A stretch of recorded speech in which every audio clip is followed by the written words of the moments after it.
Okay, so apparently I'm doing YouTube now due to popular demand. So I've got my camera here and a table full of jewelry. And a long-standing habit of looking way too closely at something that most people walk right past. So I don't want this to just be a channel that I hold up a pretty piece and then tell you how much it might be worth.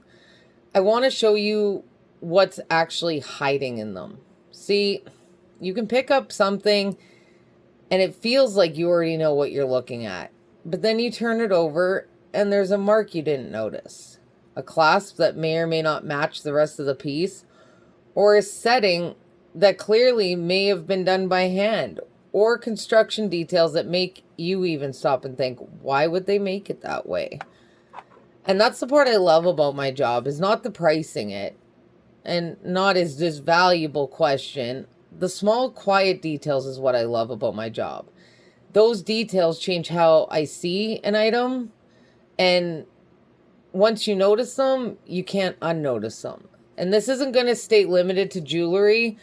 I'll be looking at antiques like this one. I'll also be going into toys, pottery, glass, artwork, a lot of different vintage pieces and rare items I come across, and anything that carries a clue about how or when it was made, or why someone decided to make it that particular way. You see, a normal watch like this hides things in the back compartment that are maker's marks, unusual hinge joints, and the design choice that only makes sense once you understand the time period and the maker's habits behind them. And some of the most interesting things I've handled weren't even expensive at all. Like this piece is one of the most cleverest constructions I've come across. And it showed up as costume jewelry.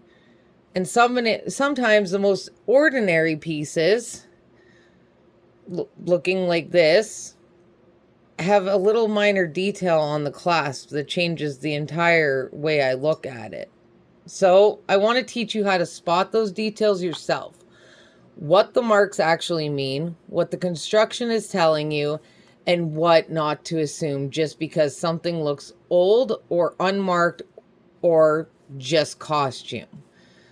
There's a lot of bad information floating around about antiques and collectibles, like, oh, it's old, so it must be worth something. Or the counterpart, oh, it looks like junk, it must be worthless. And the special one, oh, there's no maker's mark, so it can't be special. None of those are reliable rules, and it is almost never that simple for me in my job. And that's where it all gets fun. We're going to take things apart visually, figure out what makes them interesting. Sometimes I'll know exactly what I'm looking at, and sometimes I'll have to question it too. But that's when we can investigate them together. And I don't think you have to know everything about everything. You just have to be willing to look a little closer than most people do. And honestly, that's the part I enjoy the most, is finding the things everyone else misses. So, welcome to my new channel. This is going to be part educational, part entertaining, and almost certainly full of unnecessary rabbit holes along the way. So, just me, the objects I come across, and how I completely have an inability to just leave an interesting detail alone.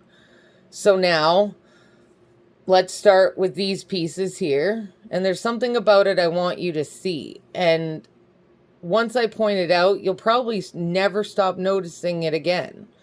So I hope you stick around and want to check out some of these interesting pieces I've come across in my journeys as an appraiser.